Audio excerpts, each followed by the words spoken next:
नमस्कार मित्रांनो, राज्याचे उपमुख्यमंत्री अजित पवार यांनी लाडकी बहीण योजनेसंदर्भात महत्त्वपूर्ण माहिती दिलेली आहे. योजनेच्या निधीबाबत निर्माण झालेल्या प्रश्नांना उत्तर देताना पवार म्हणाले, 26 तारखेच्या आत लाभार्थी महिलेच्या खात्यावर योजनेचा निधी जमा होईल.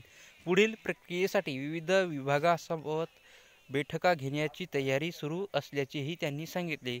यंदाचा अर्थसंकल्प आर्थिक स्थितीवर भर देणारा असेल, असा विश्वास त्यांनी व्यक्त केला.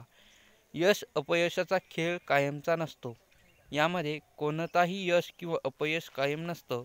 यामध्ये असं सांगतात अजित पवार यांनी विधानसभा निवडणुकांनंतर जबाबदारी वाढल्याचे नमूद केले.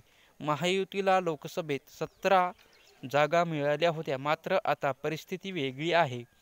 विधानसभेत मिळालेले यश सातत्याने टिकवणं महत्त्वाचं आहे, असे ते म्हणाले. चुकीचं वर्तन सहन केले जाणार नाही. म्हणजेच पक्षाच्या स्थितीबाबत स्पष्ट भूमिका घेत पवार म्हणाले, पक्षाचा दर्जा कायम राखण्यासाठी गैरवर्तन करणाऱ्यांना थारा दिला जाणार नाही. चुकीचं वर्तन करणाऱ्यांना हकालपट्टी केली जाईल. तर ही माहिती तुम्हाला चांगली वाटली असेल तर आमचे चॅनल सबस्क्राईब करा. धन्यवाद.